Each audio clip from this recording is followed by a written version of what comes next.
ഞാൻ റീജ. നമ്മൾ ഇന്ന് ഡിസ്കസ് ചെയ്യാൻ പോകുന്നത് ജോഗ്രഫിയാണ്. ജോഗ്രഫിയിൽ നമ്മളുടെ ഇന്നത്തെ ടോപ്പിക് വരുന്നത് ഔട്ട് ചേഞ്ചിങ് എർത്ത് എന്നാണ്. Out changing earth.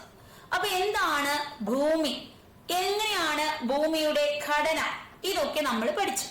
ഓർക്കുന്നുണ്ടോ? ഭൂമിയെ നമുക്ക് മൂന്നായി തിരിക്കാം.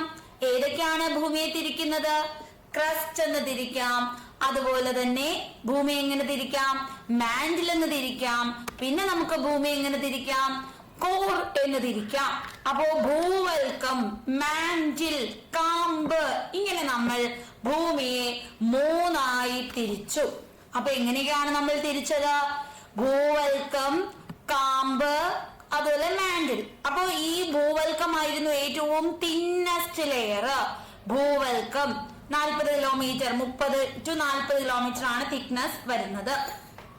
പിന്നീട് നമ്മൾ പഠിച്ച ഒരു പോയിന്റ് ആയിരുന്നു നമ്മുടെ മാന്റിൽ. ഏറ്റവും കൂടുതൽ കാണപ്പെടുന്ന ഭാഗമാണ് മാന്റിൽ എന്ന് നമ്മൾ പഠിച്ചു. അതിനുശേഷം നമ്മൾ ഡിസ്കസ് ചെയ്തത് എന്തായിരുന്നു? കാമ്പിനെ കുറിച്ച്, അല്ലെ? കാമ്പിനെ നിഫെ എന്ന് വിളിച്ചു എന്ന് പഠിച്ചു. ഇനി ഭൂവൽക്കത്തിനെ നമുക്ക് സിയാൽ എന്നും സിമ എന്നും വിളിക്കാം. സിയാൽ എന്ന് പറയുമ്പോൾ സിലിക്കയും അലൂമിനിയമാണ് കൂടുതൽ. അതിനെ വൻകര ഭൂവൽക്കം എന്ന് വിളിക്കുന്നു, അല്ലെങ്കിൽ കോണ്ടിനെന്റൽ ക്രസ്റ്റ്. ഇനി നമുക്ക് മറ്റൊരു രീതിയിൽ തിരിക്കാം.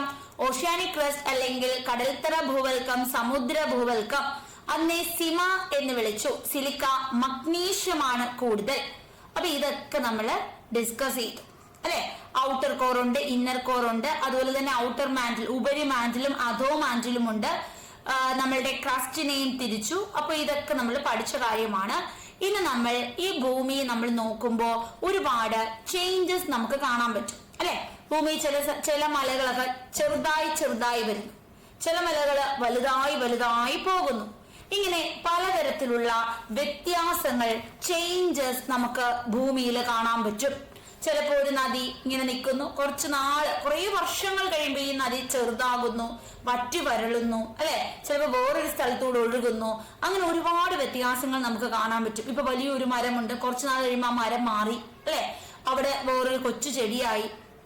ഇങ്ങനെ ഒരുപാട് തരത്തിലുള്ള വ്യത്യാസങ്ങൾ നമുക്ക് ഭൂമിയിൽ കാണാൻ സാധിക്കും. അപ്പൊ ഭൂമിയുടെ ചലനത്തിനും പലതരത്തിലുള്ള ചേഞ്ചസ് ഒക്കെ ഉണ്ട്.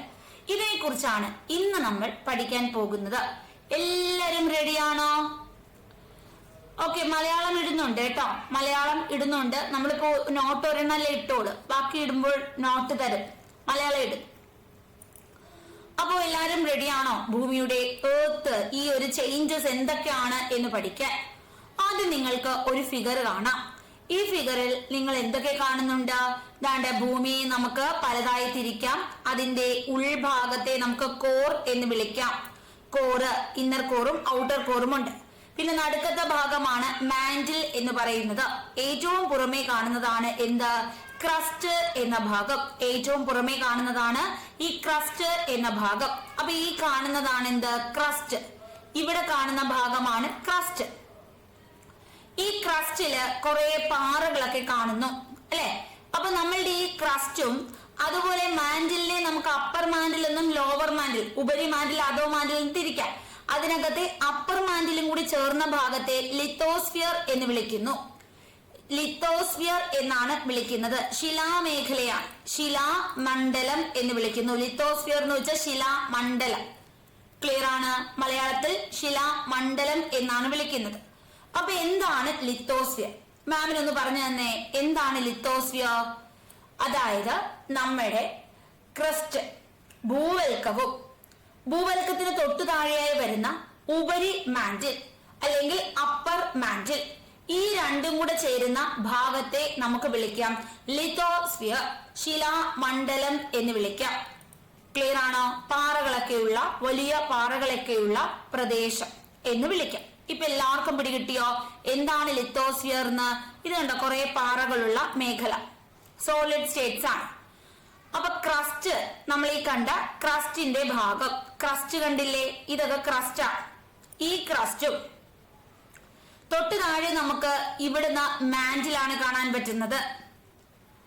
ഈ മാന്റിൽ തന്നെ നമുക്ക് ഉപരിമാൻഡിലുമുണ്ട് അധോ മാൻഡിലുമുണ്ട്. കണ്ടോ, ഇത് നോക്കിയേ, എല്ലാരും ഇവിടെ ശ്രദ്ധിക്കണം, ഈ വരയ്ക്കുന്നത് ശ്രദ്ധിക്കണം. ഇവിടുന്ന് ഇവിടം വരെയും കോറാണ്, അതായത് ഉൾഭാഗമാണ് അല്ലെ, ഉൾഭാഗമാണ് കോറ്. കോറെന്ന് വെച്ചാല് കാമ്പ്, നിഫെ എന്നൊക്കെ അറിയപ്പെടുന്ന പ്രദേശമാണ്. അത് തന്നെ ഔട്ടർ കോറുമുണ്ട് ഇന്നർ കോറുമുണ്ട്. പിന്നെ ദാണ്ട് ഈ വര കണ്ടോ, ഇവിടുന്ന് ഇവിടം വരെയും മാൻഡിലാണ്. 2,900 കിലോമീറ്റർ വരെ മാൻഡില് കാണപ്പെടുന്നു. ഇനി ഇതാ ഇച്ചിരി ഭാഗം, ഇത്രയും ഭാഗമാണ് ഈ ഉപരിമാൻഡില്, ഈ മാൻഡിലിന്റെ ഈ ഭാഗവും പിന്നെ നമ്മുടെ ക്രസ്റ്റിന്റെ ഈ ഭാഗവും, ഇത്രയും ചേരുന്ന ഭാഗത്തെ നമുക്ക് എന്ത് വിളിക്കാം? ലിത്തോസ്ഫിയർ എന്ന് വിളിക്കാം. ഇപ്പൊ എല്ലാവർക്കും പിടികിട്ടിയോ? പിടികിട്ടിയവരെല്ലാരും ഇമോജീസ് ഇട്ടേ. എന്താണ് ലിത്തോസ്ഫിയർ എന്ന് വെച്ചാല് ക്രസ്റ്റും അതുപോലെ മാൻഡിലിന്റെ അപ്പർ മാൻഡിൽ, ഉപരി മാൻഡിലും ഭൂവൽക്കവും ചേർന്നതാണ് ലിത്തോസ്ഫിയർ, ശിലാമണ്ഡലം എന്ന് പിടികിട്ടിയ എല്ലാവരും ലൈക്ക് ചെയ്യണം. എല്ലാവരും ലൈക്ക് ചെയ്യണം, എങ്കിൽ മാത്രമേ നമുക്ക് അടുത്തതിലേക്ക് പോകാൻ പറ്റൂ. ക്ലിയർ ആണോ? വളരെ സിമ്പിൾ ആയി മനസ്സിലായോ? അപ്പൊ ലിത്തോസ്ഫിയറിനെ ഈ വലിയ പാറകൾ പൊട്ടുന്നു, ചെറുതായി പൊട്ടുന്നു, ബ്രോക്കൺ ആകുന്നു. വലിയ പാറകൾ പൊട്ടി ചെറിയ ചെറിയ പാറകളായി മാറുന്നതിനെ നമുക്ക് ലിത്തോസ്ഫെറിക് പ്ലേറ്റ്സ് എന്ന് വിളിക്കാം. ശിലാമണ്ഡലത്തിന് എന്ത് ചെയ്യുന്നു? ഇങ്ങനെ പ്ലേറ്റ് ആയി മാറുകയാണ്. അപ്പോ വലിയ പാറകളാണ്. ഈ വലിയ പാറകൾ പൊട്ടിപ്പൊടിഞ്ഞ് ചെറിയ ചെറിയ ഭാഗങ്ങളായി മാറുന്നതിനെ എന്താണ് പറയുന്നത്? വലിയ പാറകൾ പൊട്ടി ചെറുതായി മാറുന്നതിനെയാണ് എന്ത് പറയുന്നത്? ലിത്തോസ്ഫെറിക് പ്ലേറ്റ്സ് എന്ന് പറയുന്നത്. ഇത്രയും ക്ലിയർ ആണ്? ലിത്തോസ്ഫെറിക് പ്ലേറ്റ്സ് വരെ ക്ലിയർ അല്ലേ? അപ്പൊ ലിത്തോസ്ഫിയർ എന്താന്ന് മനസ്സിലായി. അത് പൊട്ടിപ്പൊടിയുന്നതിനെ ലിത്തോസ്ഫിയർ പ്ലേറ്റ്സ് എന്നും പിടികിട്ടി. അടുത്തത് നമുക്കറിയേണ്ടത്, ഈ ലിത്തോസ്ഫിയർ എന്ന് പറയുമ്പോൾ വളരെ വലിയൊരു പാറയായിരുന്നു. അത് ചെറുതായി, റിജിഡായി, റെഗുലർ ഷേപ്പ് ഒന്നും അല്ല, ഒരു ഇറഗുലർ ഷേപ്സ് ആയിരിക്കും. അപ്പോ ഇതിനെയാണ് നമ്മൾ ലിത്തോസ്ഫെറിക് പ്ലേറ്റ്സ് എന്ന് പറയുന്നത്. ചെറുതായിട്ടുള്ള ചെറിയ ചെറിയ കഷ്ണങ്ങൾ, റിജിഡ് ഷേപ്പ് ആകാം, ഇറഗുലർ ഷേപ്പ് ആകാം. അപ്പൊ അങ്ങനെയൊക്കെ രൂപപ്പെടുന്നതിനെയാണ് നമ്മൾ ലിത്തോസ്ഫെറിക് പ്ലേറ്റ്സ് എന്ന് പറയുന്നത്. അപ്പൊ ഈ പ്ലേറ്റ്സ് ഇപ്പൊ വലിയൊരു പാറയുണ്ടായി ഉടനെ ഉണ്ടാവുകയാണോ? വർഷങ്ങൾ എടുത്തിട്ടായിരിക്കും ഇത് പൊട്ടുന്നത്. ചിലപ്പോ ഏതെങ്കിലും മനുഷ്യൻ പൊട്ടിച്ചതാകാം, അല്ലെങ്കിൽ ഏതെങ്കിലും ജീവജാലങ്ങള് അത് തുരങ്കം, അത് അവരുടെ മാളം ഉണ്ടാക്കാൻ വേണ്ടി വല്ല എലിയൊക്കെ കാണാം, അങ്ങനെ നശിപ്പിച്ചതായിരിക്കാം. അല്ലെങ്കിൽ വലിയ മർദ്ദത്തിന്റെ വ്യത്യാസം, പ്രഷർ ഡിഫറൻസ് കാരണം പൊട്ടിയതായിരിക്കാം, ടെമ്പറേച്ചർ ഡിഫറൻസ് കാരണം പൊട്ടിയതായിരിക്കും. ഇങ്ങനെ പല കാരണങ്ങൾ കൊണ്ട് വളരെ വർഷങ്ങൾ എടുത്താണ് ഈ പാറകളൊക്കെ പൊട്ടുന്നത്. അപ്പൊ വെരി സ്ലോ പ്രോസസ് ആണിത്. ക്ലിയർ ആണ്? വെരി ഫ്യൂ മില്ലിമീറ്റേഴ്സ് ആണ് ഓരോ വർഷവും ഇങ്ങനെ പൊട്ടുന്നത്. ഓക്കെ ആണ്? അപ്പോൾ ഈ പ്ലേറ്റ്സ് ഇങ്ങനെ മൂവ് ചെയ്യുന്നുണ്ട്. ഈ പ്ലേറ്റുകൾ ഇങ്ങനെ വളരെ കുഞ്ഞായിട്ട് ഇങ്ങനെ മൂവ് ചെയ്യുന്നുണ്ട്. ഈ പൊട്ടിപ്പോയ ഈ പാറ കഷ്ണങ്ങൾ വളരെ ചെറിയ മൂവ്മെന്റ്സ് നടത്തുന്നുണ്ട്. ഈ മൂവ്മെന്റ്സിന് കാരണം നമ്മുടെ ഭൂമിക്കുള്ളിലുള്ള മാഗ്മ, ഉരുകിയ അവസ്ഥയിലുള്ള ചൂടായിട്ടുള്ള മാഗ്മ കാരണമാണ്. അപ്പോ നമുക്കറിയാം, നമ്മുടെ ഭൂമിയുടെ ഏറ്റവും ഉൾഭാഗം ഇന്നർ കോർ, ഇതൊക്കെ കണ്ടോ സോളിഡ് ആണ്. കാര്യം എന്താണ്? ഇന്നർ കോർ സോളിഡ് ആവാൻ കാര്യം ഹൈ പ്രഷർ കാരണമാണ്. അവിടുത്തെ ടെമ്പറേച്ചർ 5500 ഡിഗ്രി സെൽഷ്യസ് ആണ്. സാധാരണ 100 ഡിഗ്രി സെൽഷ്യസ് ആവുമ്പോ തന്നെ ഉരുകേണ്ടതാണ്. ഒരു മനുഷ്യനോ ഒരു ചെടിയോ ഒക്കെ അങ്ങോട്ട് ചെന്നാൽ ഉരുകി വെള്ളമായിട്ടിങ് വരും. പക്ഷേ ആ ഹെവി പ്രഷർ കാരണമാണ് ഉള്ളില് ഒരു സോളിഡ് സ്റ്റേറ്റിൽ നിൽക്കുന്നത്. എന്നാൽ ഈ ഉൾഭാഗത്ത് ഉരുകിയ അവസ്ഥയിലുള്ള ഉരുകിയ പാറകള്, അവിടെ എത്തുന്ന എല്ലാ സാധനവും ഇങ്ങനെ ഉരുകി ഇങ്ങനെ ഇരിക്കുകയാണ്. ദ്രാവക അവസ്ഥ നമുക്ക് കാണാൻ പറ്റും. അതിനെയാണ് നമ്മൾ മാഗ്മ എന്ന് വിളിക്കുന്നത്. മാഗ്മയും ലാവയും ഒക്കെ ഉണ്ട്. ഇത് ഉരുകിയ സാധനങ്ങളാണ്. ഈ ഉരുകിയ മാഗ്മയും ലാവയും ഉള്ളിലുള്ളത് കൊണ്ട് അപ്പോൾ ഇതിന്റെ മൂവ്മെന്റ് കാരണമാണ് പ്ലേറ്റുകൾക്ക് വളരെ ചെറിയ രീതിയിലുള്ള മൂവ്മെന്റ്സ് ഉണ്ടാകുന്നത്. അപ്പൊ എല്ലാവർക്കും പിടികിട്ടി എന്തുകൊണ്ടാണ് ഭൂമിയിൽ ലിത്തോസ്ഫെറിക് പ്ലേറ്റ്സ് മൂവ് ചെയ്യുന്നത്? കാരണം ഉരുകിയ അവസ്ഥയിലുള്ള മാഗ്മയുടെ, ലാവയുടെ ഒക്കെ മൂവ്മെന്റ് കാരണമാണ്. മാഗ്മ തന്നെയാണ് ഇംഗ്ലീഷിലും മലയാളത്തിലും പറയുന്നത്. എല്ലാവർക്കും പിടികിട്ടിയോ? പിടികിട്ടുന്നുണ്ടോ? എന്തൊക്കെ മാം പറഞ്ഞു? എന്തൊക്കെയാണ് മാം ഇതുവരെ പറഞ്ഞത്? മാം പറഞ്ഞു നമ്മുടെ ഭൂമി 3 ഭാഗങ്ങളാണ്. ഒന്നാമത്തത് ഭൂവൽക്കമാണ്, ക്രസ്റ്റ്. രണ്ടാമത്തത് എന്താണ്? മാന്റിൽ. മൂന്നാമത്തത് എന്താണ്? കോറ്, അല്ലെങ്കിൽ എന്ത് വിളിക്കാം? കാമ്പ്. ഇനി നാം പറഞ്ഞത് ഈ ക്രസ്റ്റും മാൻഡിലിന്റെ ഉപരി മാൻഡിൽ അല്ലെങ്കിൽ അപ്പർ മാൻഡിൽ, ഇത് രണ്ടിനെയും കൂടെ ചേർത്ത് മാം ഒരു പേര് വിളിച്ചു, ലിത്തോസ്ഫിയർ എന്നാണ്. ലിത്തോസ്ഫിയർ എന്ന് വിളിച്ചു. ഈ ലിത്തോസ്ഫിയർ കുറച്ച് നാളൊക്കെ കഴിയുമ്പോൾ ഇങ്ങനെ പൊട്ടി ചെറിയ ചെറിയ കഷ്ണങ്ങളാകും. സ്മോൾ ആയിട്ടുള്ള, റിജിഡ് ആയിട്ടുള്ള, ഇറഗുലർ ഷേപ്പിലൊക്കെയുള്ള കഷ്ണങ്ങൾ വരുന്നു. ഇതിനെ ലിത്തോസ്ഫെറിക് പ്ലേറ്റ്സ് എന്ന് വിളിക്കുന്നു. ഈ ലിത്തോസ്ഫെറിക് പ്ലേറ്റ് ഉള്ളിലുള്ള മാഗ്മയൊക്കെ കാരണം ചെറിയ രീതിയിൽ മൂവ്മെന്റ്സ് സംഭവിക്കുന്നു. വെരി മൈന്യൂട്ട് മൂവ്മെന്റ് ആണ്, വർഷങ്ങൾ കൊണ്ടാണ് മൂവ്മെന്റ് സംഭവിക്കുന്നത്. അപ്പൊ ഇങ്ങനൊരു മൂവ്മെന്റ് ഉണ്ട് എന്ന് മനസ്സിലായില്ലേ? പിടികിട്ടിയോ? ഓക്കെ. അപ്പോ എർത്തിന്റെ മൂവ്മെന്റിനെ അതിന്റെ ആ ഒരു ഫോഴ്സ് അനുസരിച്ച് നമുക്ക് രണ്ടായി തിരിക്കാം. അതിനുണ്ടാകുന്ന ബലം, ഫോഴ്സ് എന്ന് വെച്ചാൽ എന്താണ്? ശക്തി, ബലം. ഞാനിപ്പോ ദാണ്ടെ ഈ ഒരു ചാർജർ, എല്ലാരും ശ്രദ്ധിക്കണേ. അപ്പോ ഈ ഒരു അഡാപ്റ്റർ ഇങ്ങോട്ട് എടുത്തു, കാണുന്നുണ്ടോ? കാണുന്നുണ്ടല്ലോ. ഞാൻ ഇതിനെ ഇങ്ങോട്ട് മൂവ് ചെയ്തു. എന്റെ കൈയുടെ ഡയറക്ഷനിൽ ഇതിന് മൂവ്മെന്റ് ഉണ്ടായി. അപ്പൊ ഞാൻ ഒരു ബലം കൊടുത്തു, ബലത്തിന്റെ ഡയറക്ഷനിൽ മൂവ് ചെയ്തു. ക്ലിയർ ആണ്? ബലം കൊടുത്തു, അപ്പൊ എനിക്ക് ശക്തി ഉണ്ട്, ഞാൻ അതിനെ ഇങ്ങനെ മൂവ് ചെയ്തു. അപ്പൊ എർത്ത് കൊടുക്കുന്ന ആ ഒരു ഫോഴ്സിനനുസരിച്ച് രണ്ട് തരത്തിലുള്ള മൂവ്മെന്റ്സ് ആണ് ഉണ്ടാകുന്നത്. ഏതൊക്കെയാണ്? എൻഡോജനിക് ഫോഴ്സും ഉണ്ട്, എക്സോജനിക് ഫോഴ്സും ഉണ്ട്. നമ്മൾ ഇതിനെ കുറിച്ച് ഇപ്പൊ പഠിക്കും. എൻഡോ എന്ന് വെച്ചാൽ ഉള്ളിലേക്ക്, എൻഡോ അല്ലെ, ഉള്ളിലേക്കാണ്. അതായത് ഭൂമിക്ക് ഉള്ളിൽ ഉണ്ടാകുന്ന ബലമാണ് നമ്മുടെ ഭൂമി. അതിനുൾഭാഗത്ത് ഉണ്ടാകുന്ന ബലത്തെ നമുക്ക് എൻഡോജനിക് ഫോഴ്സ് എന്ന് പറയാം. എക്സിറ്റ് എന്ന് വെച്ചാൽ എന്താ? പുറത്തേക്കുള്ള വഴി. നീ എക്സിറ്റ് ആയി എന്ന് വെച്ചാൽ ഞാൻ പുറത്തായി എന്നാണ് അർത്ഥം. അപ്പൊ എൻറ്റർ ചെയ്തു, അത് ഉള്ളിലാണ്. എൻഡോ ഉള്ളിലാണ്. You are enter the class എന്നല്ലേ ടീച്ചർ പറയുന്നത്. അപ്പൊ പ്ലീസ് എൻറ്റർ ദി ക്ലാസ്. അപ്പൊ എൻറ്റർ ഉള്ളിലേക്ക് വരാനാ. അപ്പൊ എക്സിറ്റ് എന്ന് വെച്ചാൽ പുറത്തേക്കുള്ള വഴിയാ അല്ലെ. അപ്പൊ എക്സോജനിക് എന്ന് പറയുമ്പോൾ ഭൂമിയുടെ സർഫസിൽ ഉണ്ടാകുന്ന ഫോഴ്സ് ആണ്. ഭൂമിക്ക് പുറത്ത് അല്ലെങ്കിൽ സർഫസിൽ ഉണ്ടാകുന്ന ഫോഴ്സ് ആണ് എക്സോജനിക് ഫോഴ്സ്. അപ്പൊ നമ്മുടെ ഭൂമിക്ക് രണ്ട് തരത്തിലുള്ള ബലമുണ്ട്. ഒന്ന് ഉൾഭാഗത്ത് ബലമുണ്ട്, ഒന്ന് സർഫസ് അല്ലെങ്കിൽ ഭൂമിയുടെ പുറത്ത് ബലം അനുഭവപ്പെടുന്നു. ക്ലിയർ ആണ്? അപ്പൊ ഇത് നിങ്ങൾ നോക്കിയേ. ഇവിടെ നമുക്ക് ലിത്തോസ്ഫെറിക് പ്ലേറ്റ്സുകൾ കാണാൻ പറ്റും. അതായത് വലിയ വലിയ പാറകൾ അത് ചെറുതായി ബ്രേക്ക് ഡൗൺ സംഭവിച്ചിരിക്കുന്നു. ഇത് കണ്ട കുഞ്ഞു ബ്രേക്ക് ഡൗണുകൾ സംഭവിക്കുന്നു. ഇതിനെയാണ് നമ്മൾ ലിത്തോസ്ഫെറിക് പ്ലേറ്റ്സ് എന്ന് പറയുന്നത്.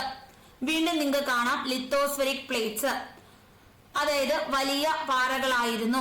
ഇത് കണ്ടോ ബ്രേക്ക് ഡൗൺ സംഭവിച്ചു. ചിലപ്പോ ഭൂമി കുലുക്കം കാരണമാകാം, മാഗ്മ കണ്ടോ. അപ്പൊ പലതരത്തിലുള്ള പ്രശ്നങ്ങൾ, വോൾക്കാൻസ് കാരണമാകാം. പല കാരണങ്ങൾ കൊണ്ട് എന്ത് ചെയ്തു? ഇത് എന്തായി മാറി? ഇത് ചെറുതായി മാറി. അപ്പൊ ഇതിന് ഭൂമിക്കടിയിൽ എന്തുണ്ട്? മാഗ്മയുണ്ട് അല്ലെ. ഭൂമിക്കടിയിൽ എന്തുണ്ട്? മാഗ്മയുണ്ട്. ഭയങ്കര ചൂടാണ്, ഹോട്ട് മാന്റിൽ റോക്കാണ്. ഈ മാഗ്മ എന്ന് പറയുന്നത് ഉരുകിയ, ഭയങ്കര കൊടും ചൂടുള്ള ഉരുകിയ ശിലകളാണ്, പാറകളാണ്.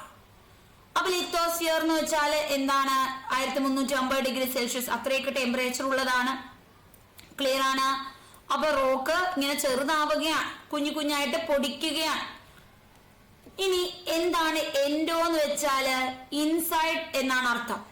എക്സോ എന്ന് വെച്ചാൽ പുറത്ത്, ഔട്ട്സൈഡ് എന്നാണ് അർത്ഥം. ജനിക് എന്ന് വെച്ചാൽ ഒറിജിൻ. ജനിക് എന്ന് വെച്ചാൽ ഒറിജിൻ, ആരംഭം.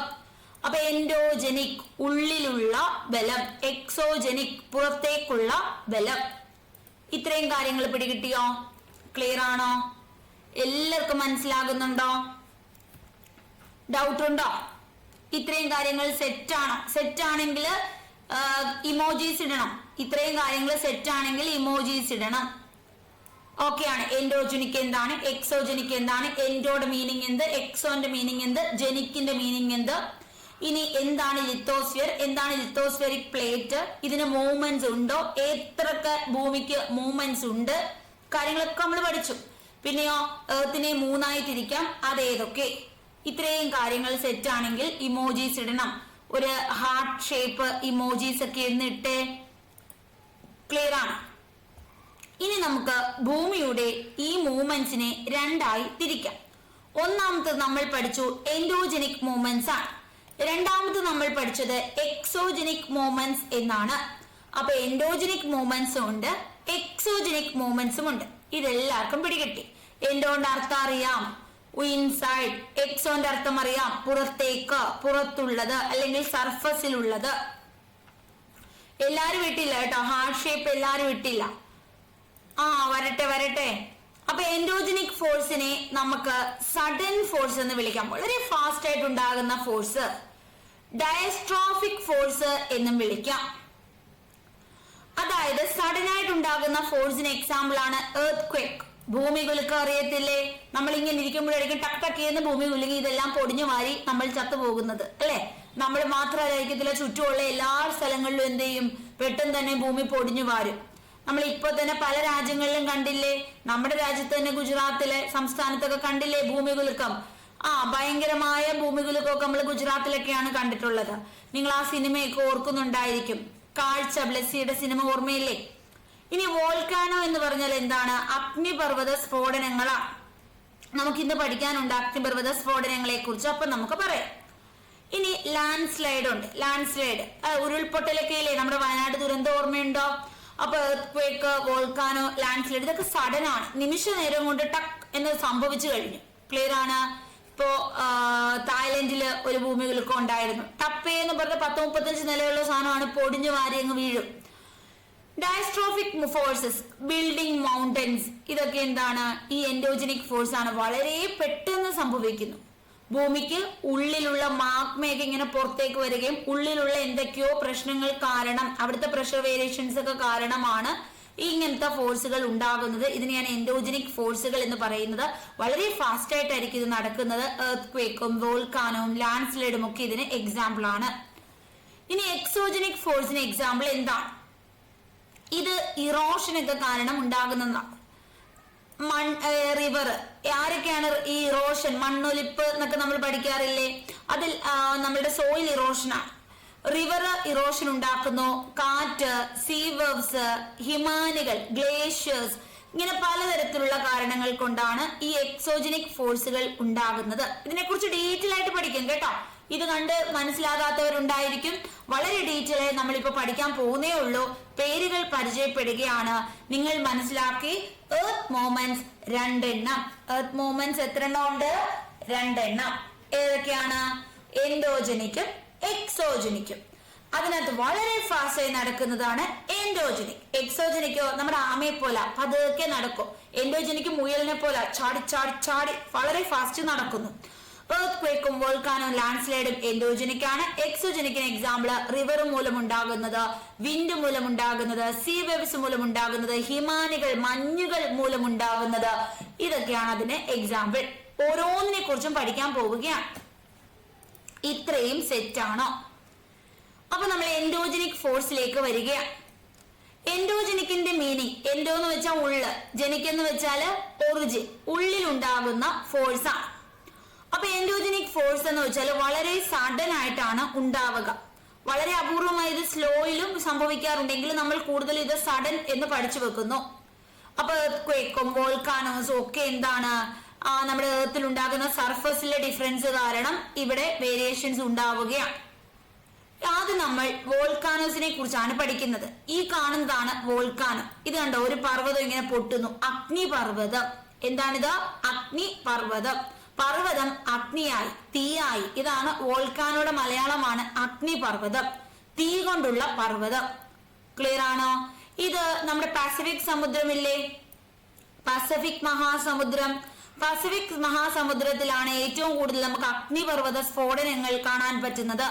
അവിടെ റിംഗ് ഓഫ് ഫയർ എന്ന് പറയുന്ന ഒരു മേഖല തന്നെയുണ്ട്. ഫയർ കൊണ്ടുള്ള ഒരു റിങ് അല്ലെ, മോതിരം അല്ലെങ്കിൽ സർക്കിൾ എന്നൊക്കെ നമുക്ക് പറയാം. അപ്പൊ റിംഗ് ഓഫ് ഫയർ എപ്പോഴും അവിടെ തീ കത്തിക്കൊണ്ടിരിക്കുകയാണ് എന്നൊക്കെയാണ് പറയുന്നത്. റിംഗ് ഓഫ് ഫയർ പസഫിക് സമുദ്രത്തിലാണ് കാണപ്പെടുന്നത്. അപ്പൊ എന്താണ് ഈ വോൾക്കാനോ എന്ന് വെച്ചാല്, ഈ ഭൂമിക്ക് അടിയിലുള്ള മാഗ്മ, അതൊരു ചെറിയ ഇത് കണ്ടോ, ഒരു വെന്റ്. ഈ വെന്റിലൂടെ വന്ന് ഭൂമിയുടെ സർഫസിലെത്തി പുറത്തോട്ട് ഇങ്ങനെ വരുന്നു. അപ്പോ ഈ മാഗ്മ എന്ന് വെച്ചാൽ ഭയങ്കര ചൂടല്ലേ, കത്തിക്കൊണ്ടിരിക്കുന്ന സാധനമാണ്. കാര്യം ഭൂമിയുടെ ഉള്ളിൽ 5000 ഡിഗ്രി സെൽഷ്യസ് ഒക്കെ ടെമ്പറേച്ചർ ആണ്. കത്തി വരുന്ന സാധനമാണ്. ഇതിങ്ങനെ പുറത്തോട്ട് വന്നിങ്ങനെ ഒഴുകി വരികയാണ്. അപ്പൊ ഇത് ശിലകളൊക്കെ പൊടിഞ്ഞ ദ്രാവകമൊക്കെ ആകാം ഈ ഒഴുക്കിക്കൊണ്ട് വരുന്നത്. അപ്പൊ ഇതിങ്ങനെ ഭയങ്കര തീയാണ്, കൊടും ചൂടാണ്. ഇങ്ങനെ പുറത്തോട്ട് വരുമ്പോഴത്തേക്ക് ചൂട് തീ വരുന്നത് പോലെയാണ് നമുക്ക് തോന്നുന്നത്. അപ്പൊ ഇത് ക്രേറ്റർ എന്ന് പറയുന്ന ഭാഗത്താണ് നമുക്കിത് കാണാൻ പറ്റുന്നത്. ഈ മുകളിലെ ഭാഗത്തിന് വിളിക്കുന്ന പേര് ക്രേറ്റർ. ക്രേറ്റർ എന്ന് പറയുന്ന ഭാഗത്താണ്, ഈ സർഫസിലാണ് നമുക്കിത് കാണപ്പെടുന്നത്. ഇങ്ങനെ വരുന്ന ഈ വിടവിനെയാണ് നമ്മൾ വെന്റ് എന്ന് ഇംഗ്ലീഷ് വിളിക്കുന്നു. വെന്റ്. ഈ വരുന്ന സാധനം മാഗ്മ ഇങ്ങനെ വരുന്നതിനെയാണ് നമ്മൾ ലാവ എന്ന് വിളിക്കുന്നത്. വലിയ മാഗ്മ എന്ന് വെച്ചാല് ഭയങ്കര കൊടും ചൂടില് ഭൂമിക്കടിയിലുള്ള ഈ സാധനങ്ങൾ, ശിലകളോ മറ്റു പദാർത്ഥങ്ങളൊക്കെ ഉരുകിയ അവസ്ഥയിൽ കാണുന്നതാണ് ഹെവി ടെമ്പറേച്ചറിൽ. ഇത് പുറത്തോട്ട് ഇങ്ങനെ വരുന്നതിനെ നമ്മൾ കുഞ്ഞു സാധനം, ഇതിന്റെ ഒരു കഷ്ണം മേളിലോട്ട് വരുന്നതിനെ നമ്മൾ ലാവ എന്ന് വിളിക്കുന്നു. അപ്പൊ ഈ ലാവ മുകളിലോട്ട് എത്തുന്ന രീതിയാണ് അഗ്നിപർവ്വതം എന്ന് വിളിക്കുന്നത്. അപ്പൊ ഇത് കണ്ടോ, വോൾക്കാനോ ഈസ് എ വെന്റ്, അതായത് ഒരു ഓപ്പണിങ്. ഇങ്ങനെ ഒരു കുഞ്ഞു സ്ഥലത്തൂടെ ഇത് മുകളിലോട്ട് വരുവാണ്. ഇൻ ദ എർത്ത് ക്രസ്റ്റ്, നമ്മുടെ ഭൂമിയുടെ ആ ക്രസ്റ്റ് വഴിയാണ് സർഫസിൽ എത്തുന്നത്. Through which molten material erupt suddenly. അപ്പൊ വളരെ ഫാസ്റ്റ് ആയിട്ട് ഇത് സംഭവിക്കുന്നു. എന്നിട്ട് ഈ ലാവ എന്ന് പറയുന്ന സാധനം പുറത്തോട്ട് ഭൂമിയിലേക്ക് വരുന്നു. ഇതിനെയാണ് നമ്മൾ എന്ത് പറയുന്നത്, വോൾക്കാനോ എന്ന് പറയുന്നത്. അപ്പൊ വോൾക്കാനോ എല്ലാവർക്കും മനസ്സിലായോ? എന്താണ് വോൾക്കാനോ? വോൾക്കാനോ എന്ന് വെച്ചാൽ അഗ്നിപർവ്വത സ്ഫോടനമാണ്. അഗ്നിപർവ്വതം എന്ന് വെച്ചാൽ ഒരു പർവ്വതം, അത് അഗ്നിയായി മാറുകയാണ്. എങ്ങനെ അഗ്നിയായി? ഭൂമിക്കടിയില് ഒരു ഭയങ്കര ടെമ്പറേച്ചറുള്ള മാഗ്മയുണ്ട്. അത് ഭയങ്കര ടെമ്പറേച്ചറിലാണ്, കത്തിക്കരിഞ്ഞുകൊണ്ട് അവിടെ ഇരിക്കുകയാണ്. ഇപ്പൊ നമ്മൾ ഇവിടെ ഇരിക്കുമ്പോഴും ഈ ഭൂമിയുടെ അടിയിൽ മാഗ്മ കിടന്ന് തിളച്ചു മറിയുകയാണ്. വെള്ളമാണെങ്കിലും തിളച്ചു മറിയുകയാണ്, സ്റ്റീം ഉണ്ടാവുകയാണ്. അതുപോലെ വലിയ പാറകളൊക്കെ ആണെങ്കിൽ ഉരുകി ഇങ്ങനെ അവിടെ കിടക്കുകയാണ്. ഇങ്ങനെ തിളച്ചു മറിഞ്ഞുകൊണ്ടിരിക്കുകയാണ് ഭൂമിക്കടി. 5000 ഡിഗ്രി സെൽഷ്യസ് ആണ് ടെമ്പറേച്ചർ. അത്ര ടെമ്പറേച്ചർ ആണ് ഭൂമിക്ക് അടിയിലുള്ളത്. അപ്പോ ആ മാഗ്മ എന്തെങ്കിലുമൊക്കെ ഹെവി പ്രഷറോ ഒക്കെ കാരണം എന്ത് ചെയ്യുന്നു, ഒരു ചെറിയ ഓപ്പണിങ്ങിലൂടെ മുകളിലേക്ക് വരികയാണ്. മുകളിലേക്ക് വന്ന് ആ പാറയുടെ പുറത്തോട്ട് വീഴുകയാണ്. എർത്തിന്റെ ക്രസ്റ്റിലേക്കാണ് വീഴുന്നത്. ഇതിനെയാണ് നമ്മൾ എന്ത് പറയുന്നത്, വോൾക്കാനോ എന്ന് പറയുന്നത്. വോൾക്കാനോ എന്ന് പറയുന്നത്, volcano is a vent in the earth crust through which molten material erupt suddenly. വളരെ ഫാസ്റ്റ് ആയിട്ട് വന്ന് പുറത്തേക്ക് വന്ന് വീഴുന്നു. മാഗ്മ വന്ന് വീഴുന്നതിനെ ലാവ എന്നാണ് വിളിക്കുന്നത്. ലാവ വന്ന് വീഴുന്നു. കണ്ടോ, ഇവിടെ നമ്മൾ മാഗ്മ എന്ന് വിളിച്ചു. ഇത് പുറത്തോട്ട് വരുന്ന ഈ കുഞ്ഞു സ്ഥലത്തിലൂടെ പുറത്തോട്ട് വരുമ്പോൾ നമ്മൾ ലാവ എന്ന് വിളിച്ചു. അപ്പൊ ഇത് ഭൂമിയുടെ ഉപരിതലത്തിൽ അല്ലെങ്കിൽ ഭൂമിയുടെ ഭൂവൽക്കത്തിൽ എത്തിച്ചേരുന്നു. ക്ലിയർ ആണ്? ഇപ്പോ ഈ പടം കണ്ടപ്പോ നിങ്ങൾക്ക് എന്താണ് മനസ്സിലായത്? ഈ കാണുന്ന പടത്തിൽ നിങ്ങൾക്ക് എന്ത് മനസ്സിലാക്കാൻ സാധിക്കുന്നു?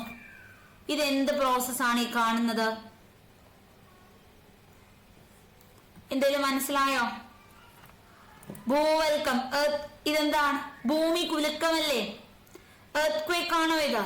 ഇതല്ലേ എർത്ത് ക്വേക്ക്? അതാണ്ട് പൊട്ടി പൊളിഞ്ഞു പോയില്ലേ? ഇവിടെ വല്ല തീയും വന്നോ? ഇങ്ങനെ ഒരു അഗ്നിപർവ്വതം ആണോ? പർവ്വതത്തിൽ തീ പിടിച്ചതാണോ? അല്ല, ഇത് പൊട്ടിപ്പൊളിഞ്ഞു പോയത്. ഇതെന്തായിരിക്കും? ഭൂമി കുലുക്കമായിരിക്കും. ക്ലിയർ ആണ്? ഇത് നമ്മൾ എർത്ത് ക്വേക്സിനെ കുറിച്ചാണ് പറയുന്നത്, ഭൂമിയുടെ കുലുക്കം. അപ്പൊ ലിത്തോസ്ഫെറിക് പ്ലേറ്റ് ഇങ്ങനെ മൂവ് ചെയ്തു. അപ്പോ എർത്തിന്റെ സർഫസ് വൈബ്രേറ്റ് ചെയ്യുന്നു. ഈ വൈബ്രേഷൻ നമ്മുടെ ഭൂമിയുടെ ചുറ്റും ഇങ്ങനെ നടക്കുന്നു. അപ്പൊ ലിത്തോസ്ഫെറിക് പ്ലേറ്റ് ഇങ്ങനെ ചെറുതായി മൂവ് ചെയ്യുന്നു. ഇത് നമ്മുടെ ഭൂമിയിൽ ഒരു വൈബ്രേഷൻ ഉണ്ടാക്കുന്നു. മൊബൈലൊക്കെ വൈബ്രേറ്റ് ചെയ്യുന്ന കണ്ടിട്ടില്ലേ? ചെറിയൊരു വൈബ്രേഷൻ നിങ്ങൾക്ക് അറിയത്തില്ലേ? അപ്പൊ ആ വൈബ്രേഷൻ ഉണ്ടാക്കുമ്പോൾ ഇത് നമ്മുടെ ഭൂമി മുഴുവൻ ഇങ്ങനെ ചുറ്റുന്നു. ഈ വൈബ്രേഷനെയാണ് നമ്മളുടെ എർത്ത് ക്വേക്ക് അല്ലെങ്കിൽ ഭൂമി കുലുക്കം എന്ന് പറയുന്നത്. അപ്പൊ ലിത്തോസ്ഫെറിക് പ്ലേറ്റ്സിന്റെ മൂവ്മെന്റ് കാരണം ഭൂമിയിൽ ഉണ്ടാകുന്ന വൈബ്രേഷൻ ആണ് എന്തായി മാറുന്നത്? ഭൂമി കുലുക്കമായി മാറുന്നത്. അപ്പൊ ക്രസ്റ്റ് അല്ലെങ്കിൽ ഭൂവൽക്കത്തിലാണ് ഈ ഒരു എർത്ത് ക്വേക്ക് സ്റ്റാർട്ട് ആകുന്നത്. ഇത് കണ്ടോ, ഏത് ഭാഗത്താണോ ഭൂമി കുലുക്കം തുടങ്ങുന്നത് ഈ പോയിന്റിനെ നമുക്ക് ഫോക്കസ് എന്ന് വിളിക്കാം. ശ്രദ്ധിച്ചേ, ഭൂമി കുലുക്കം തുടങ്ങുന്ന ഭൂമിക്ക് അടിയിലുള്ള ഭാഗമില്ലേ, ഭൂമിയുടെ മുകളിലല്ല. ഇപ്പൊ ഞാൻ നിൽക്കുന്നത് ഇവിടാണ്. ഇവിടെ ഒരു മരമുണ്ട്. ഇവിടെ എന്റെ വീടുണ്ട്. ഞാൻ വീട്ടിനകത്തിരുന്ന് TV കാണുവാണ്. അപ്പോ എന്റെ വീട്ടിലാണ് ഭൂമി കുലുങ്ങി വീടങ്ങ് പൊളിഞ്ഞു പോയി. അയ്യോ, അത് പറയണ്ട അല്ലേ, എന്റെ വീടും കാണും പൊളിഞ്ഞാലോ. അപ്പൊ ഈ മരം അങ്ങ് ഒടിഞ്ഞു വീണു എന്ന് നമുക്ക് വിചാരിക്കാം. അപ്പൊ ഭൂമി കുലുക്കം സംഭവിച്ചു. ക്ലിയർ ആണ്? അപ്പോ ഈ നമ്മൾ പറയേണ്ടത് ഈ മരത്തിൽ ഭൂമി കുലുക്കം ഉണ്ടായെന്നല്ല, ഇതിന് താഴെ ഒരു പോയിന്റിൽ ഭൂമിയുടെ അടിയിലാണ് ഇത് സംഭവിക്കുന്നത്. ആദ്യം ഈ ഒരു എന്തുണ്ടാകുന്നത്, വൈബ്രേഷൻസും ഈ ലിത്തോസ്ഫെറിക് പ്ലേറ്റ്സിന്റെ മൂവ്മെന്റ് കാരണം ഇവിടെ ഇങ്ങനെ ഒരു പോയിന്റിലാണ് ഇത് തുടക്കം കുറിക്കുന്നത്. ക്ലിയർ ആണ്? ക്ലിയർ ആണോ? എല്ലാവർക്കും മനസ്സിലായോ? ഓക്കെ ആണ്. ആ സ്റ്റാർട്ടിംഗ് പോയിന്റിനെ നമ്മൾ വിളിക്കുന്ന പേരാണ് ഫോക്കസ്. എന്ത് വിളിക്കും? ഫോക്കസ്. ഈ ഫോക്കസിന് വേറൊരു പേരുണ്ട്. ഫോക്കസ് എന്ന് മലയാളത്തിൽ വിളിക്കുന്നു. മറ്റൊരു പേര് ഹൈപ്പോ സെന്റർ എന്നാണ്. ഫോക്കസ് എന്നോ ഹൈപ്പോ സെന്റർ എന്നോ ഇതിനെ വിളിക്കുന്നു. പേരെന്താണ്? ഫോക്കസ് എന്നോ ഹൈപ്പോ സെന്റർ എന്നോ ഇതിനെ വിളിക്കുന്നു. അപ്പൊ ഈ ഫോക്കസ് നമ്മളിങ്ങനെ നേരെ ഒരു സ്ട്രേറ്റ് ലൈൻ വരച്ച്, അപ്പൊ നമുക്ക് കിട്ടുന്നത് ഈ മരമാണ്. എവിടെയാണ് ഭൂമി കുലുങ്ങിയെന്ന് വെച്ചാൽ ഈ മരത്തിലാണ് സ്റ്റാർട്ട് ചെയ്തത്. അപ്പോ ആ ഒരു സ്റ്റാർട്ടിംഗ് പോയിന്റ്, ഭൂമിയുടെ പ്രതലത്തിൽ ഇതിന്റെ സ്റ്റാർട്ടിംഗ് പോയിന്റ് ഇല്ലേ, ആ ഭൂമിയുടെ പ്രതലത്തിലുള്ള സർഫസിലുള്ള സ്റ്റാർട്ടിംഗ് പോയിന്റിനെ എപ്പി സെന്റർ എന്ന് വിളിക്കുന്നു. ക്ലിയർ ആണ്? എപ്പി സെന്റർ എന്ന് വിളിക്കുന്നു. കണ്ട, ക്രസ്റ്റിന്റെ തൊട്ടു മുകളിലെ ഭൂമിയുടെ നമ്മൾ ഈ ചവിട്ടുന്ന മണ്ണ്, ആ മണ്ണിൽ ഇത് നേരെ വരച്ചെടുക്കുമ്പോൾ കിട്ടുന്ന പോയിന്റ് എപ്പി സെന്റർ. ഇപ്പൊ പിടികിട്ടിയോ? കണ്ടോ, മാൻഡിൽ ഭാഗത്തായിരിക്കും നമുക്ക് ഫോക്കസ് നമ്മൾ സ്പോട്ട് ചെയ്യുന്നത്. ക്ലിയർ ആകുന്നുണ്ടോ? എല്ലാവർക്കും പിടികിട്ടിയോ? മനസ്സിലായവരെല്ലാരും ഒരു ഇമോജീസ് ഇട്ടേ, ഇഷ്ടമുള്ള ഇമോജീസ് ഇട്ടേ. ഭൂമി കുലുക്കം എന്ന് പറയുമ്പോൾ എന്താണ്? എർത്ത് ക്വേക്ക് എന്ന് വെച്ചാൽ എന്താണ്? ഭൂമിയിലെ ലിത്തോസ്ഫെറിക് പ്ലേറ്റ്സിന്റെ മൂവ്മെന്റ് കാരണം വൈബ്രേഷൻസ് ഉണ്ടാകുന്നു. ഇത് ഭൂമി മുഴുവൻ ഒന്ന് ചലനത്തിലേക്ക് വഴിതെളിക്കുന്നു. ഇത് വളരെ ഫാസ്റ്റ് ആയിട്ട് ഉണ്ടാകുന്നതാണ്. ഇത് എൻഡോജെനിക് മൂവ്മെന്റ് ആണ്. ഇതിനെയാണ് നമ്മൾ എർത്ത് ക്വേക്ക് എന്ന് പറയുന്നത്. എർത്ത് ക്വേക്ക്, ഭൂമി കുലുക്കം എന്ന് പറയുന്നത്. ഇത് എവിടെയാണോ തുടങ്ങുന്നത് ആ പോയിന്റിനെ ഫോക്കസ് എന്ന് വിളിക്കുന്നു. കാരണം മാൻഡിലൊക്കെ ആയിരിക്കും അത് കാണുന്നത്. ഇനി ഇത് നേരെ നമ്മുടെ ഭൂമിയുടെ ഉപരിതലം, നമ്മുടെ മണ്ണില് വരച്ചാൽ ആ പോയിന്റിനെ, ഇതിന് നേരെ സ്ട്രെയിറ്റ് ലൈൻ വരച്ചാൽ ആ പോയിന്റിനെ നമുക്ക് എപ്പി സെന്റർ എന്ന് വിളിക്കാം. എപ്പി സെന്റർ എന്ന് വിളിക്കാം. ഇതാണ് ഫോക്കസ്. നേരെ വരച്ചപ്പോൾ എപ്പി സെന്റർ. ഇത് കണ്ടോ, മണ്ണ് പ്രതലം. അപ്പൊ ഈ ഫോക്കസിന് മറ്റൊരു പേരുണ്ട്, ഹൈപ്പോ സെന്റർ. അപ്പൊ ഇതാണ് നമ്മൾ ഇവിടെ പറയുന്നത്. ഇത് കണ്ട് ഇങ്ങനെ ഒരു വേവ് പോലെ ആയിരിക്കും ഇത് ഉണ്ടാകുന്നത്. സഡൻ മൂവ്മെന്റ് ആണ്. അപ്പൊ സർഫസിൻ ആദ്യം എവിടെയാണോ ഈ ഒരു മൂവ്മെന്റ് സ്റ്റാർട്ട് ആകുന്നത് ഇതിനെ നമ്മൾ ഫോക്കസ് എന്ന് പറയുന്നത്. അപ്പൊ പ്ലേസ് ഇൻ ദ ക്രസ്റ്റ് ആയിട്ടോ, ചിലപ്പോൾ ഇത് ക്രസ്റ്റിലായിരിക്കാം, അതല്ലെങ്കിൽ ചിലപ്പോൾ മാൻഡിലിന്റെ ഭാഗമായിരിക്കാം ഫോക്കസ്. നമുക്കത് കൃത്യമായി പറയാൻ പറ്റണം എന്നില്ല. ഇനി നമുക്ക് സർഫസ്, ഈ ഫോക്കസിന് മുകളിലുള്ള സർഫസിനെ എപ്പി സെന്റർ എന്ന് പറയുന്നു. ക്ലിയർ ആണ്?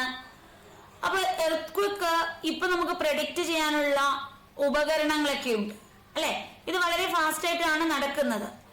അപ്പോ എർത്ത് ക്വേക്സ് പ്രഡിക്ഷൻസ് ഒക്കെ ഉണ്ട്. ചിലപ്പോ അനിമൽസ് ഒക്കെ വളരെ വല്ലാത്ത ബിഹേവിയർ, ഭയങ്കരമായ ഓരിയിടല്, പട്ടിയൊക്കെ, മൃഗങ്ങളൊക്കെ ഇങ്ങനെ അസ്വസ്ഥത കാണിക്കൽ. കാര്യം അവർക്ക് ഭൂമിക്കടിയിലുള്ള സൗണ്ടുകളൊക്കെ കേൾക്കാൻ സാധിക്കും. അതുകൊണ്ട് മൃഗങ്ങൾക്ക് ഒരു പ്രത്യേകത കാണിക്കും. അവരിങ്ങനെ എന്തൊക്കെയോ പ്രശ്നം വരും, അതായത് അവർ മരിച്ചു പോകാൻ സാധ്യതയുണ്ടല്ലോ. അപ്പൊ അവരെന്ത് ചെയ്യും? പട്ടിയൊക്കെ ഭയങ്കരമായിട്ട് കിടന്ന് കൊരയ്ക്കും. പശുവും അങ്ങനെ മറ്റ് ജീവജാലങ്ങൾ, ആന, അതൊക്കെ എന്ത് ചെയ്യും? ഒരുമാതിരി വെപ്രാളം കാണിക്കും. അതുപോലെ നമ്മുടെ ഫിഷിനും ഒരു വേരിയേഷൻസ്, ഭയങ്കരമായിട്ട് അങ്ങോട്ടും ഇങ്ങോട്ടും ഒക്കെ പോകുന്നത് പോലെയൊക്കെ നമുക്ക് കാണാൻ സാധിക്കും. സ്നേക്സും എന്ത് ചെയ്യും? ഭൂമിക്കടിയിൽ നിന്ന് പെട്ടെന്ന് സർഫസിലേക്കൊക്കെ വരും. അപ്പോ ഇങ്ങനെ മൃഗങ്ങളിൽ നിന്ന് തന്നെ നമുക്ക് പെട്ടെന്ന് ഐഡന്റിഫൈ ചെയ്യാൻ പറ്റും. മൃഗങ്ങൾ ഉണ്ടെങ്കിൽ തന്നെ ഇത്തരം എർത്ത് ക്വേക്സ് ഒക്കെ ഉണ്ടെങ്കിൽ ഐഡന്റിഫൈ ചെയ്യാൻ പറ്റും. ഇപ്പൊ നമുക്ക് ഇത് ഐഡന്റിഫൈ ചെയ്യാനുള്ള ഉപകരണങ്ങളൊക്കെ ഉണ്ട്. ഇനി എർത്ത് ക്വേക്സ് ഉണ്ടായി എന്ന് മനസ്സിലാവുകയാണെങ്കിൽ നമ്മൾ എന്ത് ചെയ്യണം? ഉടനെ തന്നെ ഒരു ബെറ്റർ ഷെൽട്ടറിലേക്ക് നമ്മൾ ഓടണം. നമ്മളൊരു സേഫ് സ്പോട്ടിലേക്ക് എത്തണം. ക്ലിയർ ആണ്? അപ്പോ നമ്മള് നിൽക്കുന്ന സ്ഥലത്ത് ചുറ്റും വലിയ മരങ്ങളോ അല്ലെങ്കിൽ വലിയ ബിൽഡിങ്സ് ഒന്നും ഇല്ലാത്ത ഒരു സ്പോട്ടിലേക്ക് നമ്മൾ എത്താൻ ശ്രമിക്കുക. അപ്പൊ നമ്മുടെ ചുറ്റുമൊക്കെ ഇപ്പൊ അങ്ങനെയുള്ള സ്ഥലങ്ങൾ തന്നെ കുറവായിരിക്കും അല്ലെ. അപ്പൊ ഫയർ പ്ലേസിൽ നിന്ന്, തീ കത്തിപ്പോകുന്ന സ്ഥലങ്ങളിൽ നിന്ന് മാറുക, ചിമ്മിനിയും ഒക്കെയുള്ള സ്ഥലങ്ങളിൽ നിന്ന് നമ്മൾ മാറുക. അപ്പോ ഇനി നമ്മളുടെ ഫ്രണ്ട്സിനും ഫാമിലിക്കും ഒക്കെ എന്ത് ചെയ്യണം? വളരെ പെട്ടെന്ന് ഈ കാര്യങ്ങൾ സ്പ്രെഡ് ചെയ്യുകയും വേണം. ഇതാ ഇങ്ങനൊരു അപകടം ഉണ്ടാകുന്നു എന്നുള്ള കാര്യം നമ്മൾ അറിയിക്കുകയും വേണം. അപ്പൊ എർത്ത് ക്വേക്ക് നമുക്ക് സീസ്മോഗ്രാഫ് എന്ന ഉപകരണം വെച്ച് മനസ്സിലാക്കാൻ പറ്റും. മലയാളത്തിലും സീസ്മോഗ്രാഫ് എന്ന് തന്നെയാണ്. അപ്പൊ എർത്ത് ക്വേക്കിനെ നമുക്ക് എങ്ങനെ മനസ്സിലാക്കാൻ പറ്റും? സീസ്മോഗ്രാഫ് എന്ന ഉപകരണം വെച്ചിട്ട് മനസ്സിലാക്കാൻ പറ്റും. എർത്ത് ക്വേക്കിനെ നമുക്ക് സീസ്മോഗ്രാഫ് എന്ന് പറയുന്ന ഉപകരണം വെച്ച് മനസ്സിലാക്കാൻ പറ്റും. ഇത് നോക്കുന്ന ഉപകരണമാണ് റിച്ചർ സ്കെയിൽ. Richer scale. അപ്പൊ റിച്ചർ സ്കെയിലിന്റെ വാല്യൂ നോക്കിക്കൊണ്ട് എർത്ത് ക്വേക്ക് വരാൻ സാധ്യതയുണ്ടോ ഇല്ലയോ എന്ന് നമുക്ക് കാലാവസ്ഥ ഗവേഷകരൊക്കെ ഇപ്പോ മുന്നറിയിപ്പുകൾ നൽകാറുണ്ട്. വാല്യൂ 2 ആണ്. 2 2 കുറവോ ആണെങ്കിൽ നമ്മള് കുഴപ്പമൊന്നുമില്ല, ഒരു പ്രശ്നം അവിടെ ഇല്ല. എന്നാൽ 5 ആണ് എന്നുണ്ടെങ്കിൽ ചെറിയ തരത്തിലുള്ള പ്രശ്നങ്ങൾ അവിടെ ഉണ്ടാകും, ചെറിയ ഡാമേജസ് ഒക്കെ ഉണ്ടാകാൻ സാധ്യതയുണ്ട്. 6ഉം 6ൽ കൂടുതലുമാണ് വാല്യൂ എങ്കിൽ വലിയ തരത്തിലുള്ള ഒരു സ്ട്രോങ് ആയിട്ടുള്ള എർത്ത് ആയിരിക്കും. ഇനി 7ഉം അതിൽ കൂടുതലുമാണെങ്കിൽ 1 എർത്ത് ആയിട്ടാണ് പറയുന്നത്.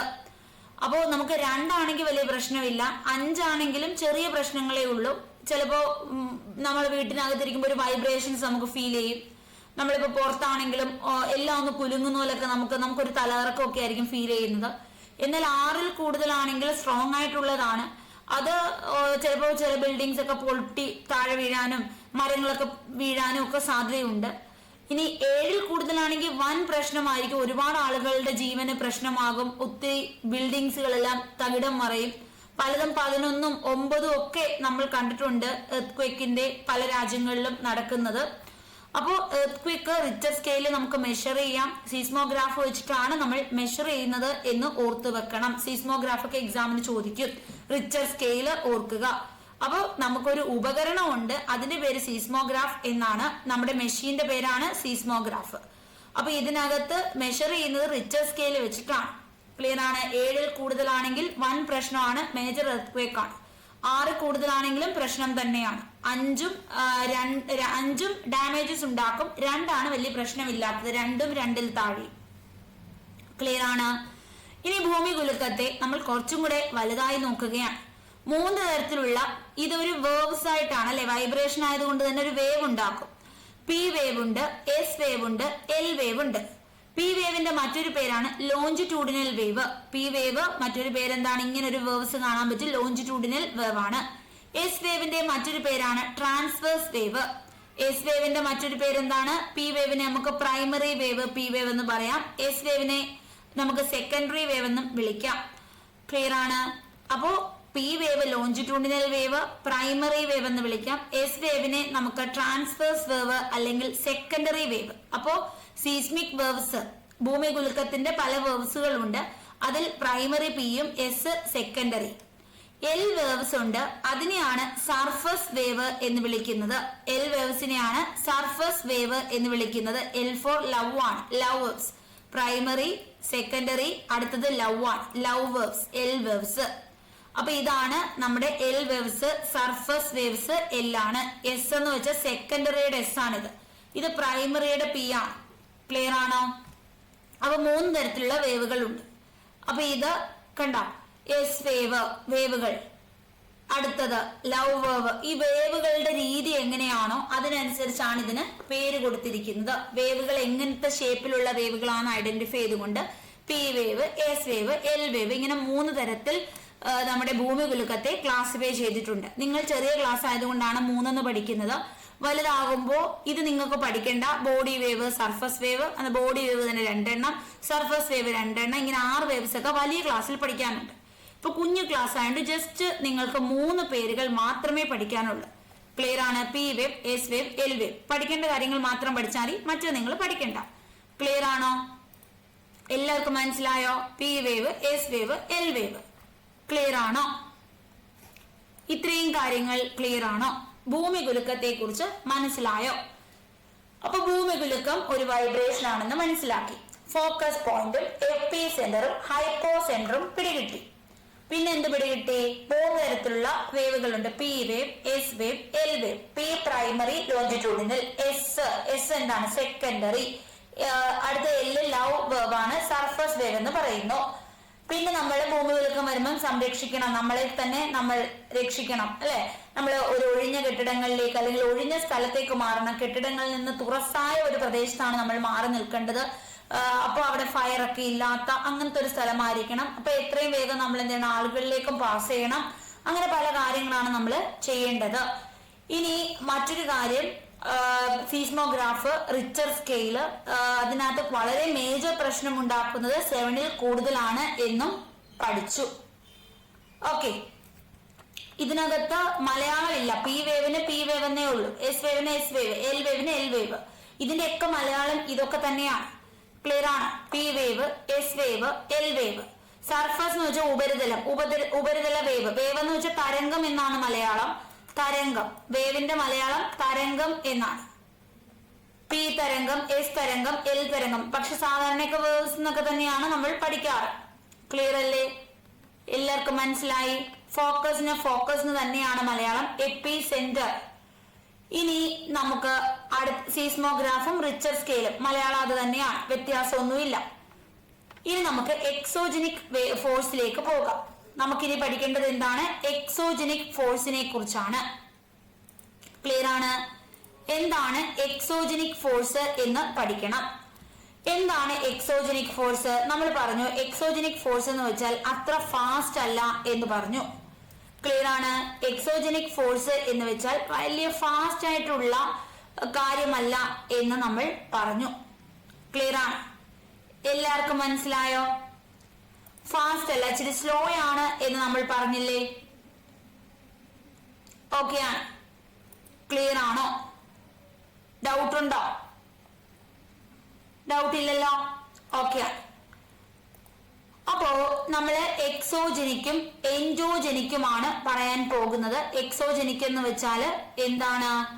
സ്ലോ ആയിട്ടുള്ളതാണ് എന്ന് നമ്മൾ മനസ്സിലാക്കി വെച്ചു. ഇത്രയും കാര്യങ്ങളാണ് നമ്മളിങ്ങനെ പഠിച്ചു വെച്ചത്. സ്ലോ ആണ് എന്നുള്ളത് മാത്രമാണ് നമ്മൾ ഡിസ്കസ് ചെയ്തത്. ഇനി നമുക്ക് ഇതിനകത്ത് പറയേണ്ടത്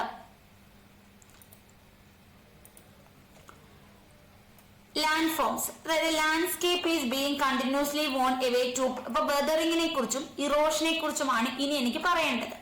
എന്താണ് വെതറിങ് എന്ന് വെച്ചാൽ ഈ കാണുന്നതാണ് വെതറിങ്. നോക്കിയേ, പാറയങ്ങ് പൊട്ടുന്നു. അപ്പൊ പാറയങ്ങ് പൊട്ടുന്നതിനെയാണ് നമ്മൾ എന്ത് പറയുന്നത്? വെതറിങ് എന്ന് പറയുന്നത്. വെതറിങ് എന്ന് പറയുന്നത് എന്താണ്? അപ്പോ പാറയങ്ങ് പൊട്ടുന്നതിനെയാണ് വെതറിങ് എന്ന് പറയുന്നത്. അപ്പോ വെതർ എന്ന് വെച്ചാൽ കാലാവസ്ഥയാണ്, അല്ലെ? വെതർ എന്ന് വെച്ചാൽ കാലാവസ്ഥയാണ്. പക്ഷെ വെതറിങ് എന്ന് വെച്ചാൽ അപക്ഷയം എന്നാണ് മലയാളം. വെതറിങ്ങിന്റെ മലയാളമാണ് അപക്ഷയം.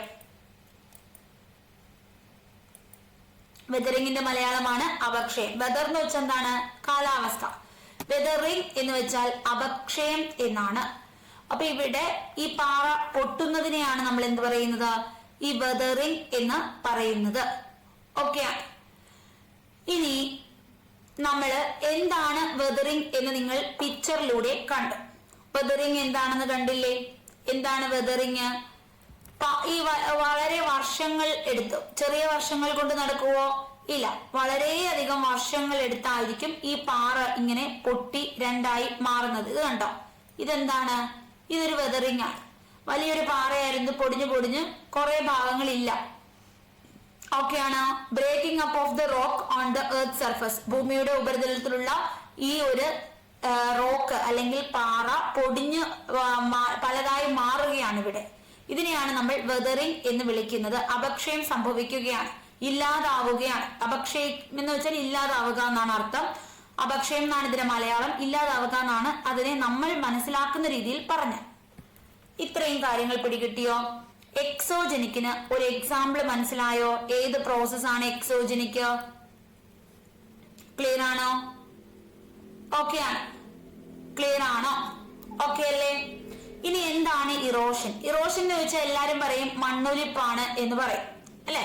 അപ്പോ ഇതെന്ന് വെച്ചാല് മണ്ണുകൾ കൊണ്ട് മാത്രമല്ല ഇത് സംഭവിക്കുക. അതായത് വെള്ളമോ വിൻഡോ ഐസോ ഒക്കെ ഒലിച്ചുപോയി സാധനങ്ങൾ, അവസാദങ്ങളൊക്കെ ഇങ്ങനെ നിക്ഷേപിച്ചത് കൊണ്ട് പല രൂപങ്ങൾ ഉണ്ടാകുന്നു. ഇതിനെയാണ് നമ്മൾ ഇറോഷൻ എന്ന് പറയുന്നത്. അതിലൊന്നാണ് സോയിൽ ഇറോഷൻ. അത് മണ്ണൊലിപ്പാണ്, മണ്ണിന്റെ ഒലിക്കൽ. അതാണ് സോയിൽ ഇറോഷൻ. അതായത് നമ്മുടെ ഫെർട്ടൈൽ ആയിട്ടുള്ള നല്ല വളക്കൂറുള്ള മണ്ണ്, മേൽമണ്ണ്, മഴയൊക്കെ പെയ്തപ്പോ ഏറ്റവും മുകളിലുള്ള മണ്ണിനാണ് വളക്കൂറ് കൂടുതൽ. നമ്മൾ കൃഷിയൊക്കെ ചെയ്യുന്നവരാണ്. അപ്പൊ ഈ വളക്കൂറ് കൂടുതലുള്ള മേൽമണ്ണ് എന്ത് ചെയ്യും? അങ്ങ് വെള്ളത്തിലൊക്കെ ഒലിച്ച് വേറെ സ്ഥലത്ത് പോകും. നമ്മുടെ വീട്ടിൽ നിന്ന് അപ്പുറത്തെ വീട്ടിൽ പോകും. അതിനാണ് നമ്മൾ മതിലൊക്കെ കെട്ടി വലിയ ഇച്ചിരി സ്പേസ് ഒക്കെ കൊടുത്ത് ഇങ്ങനെയൊക്കെ കെട്ടി നമ്മുടെ മണ്ണ് ഒലിക്കാൻ നമ്മൾ തടയും.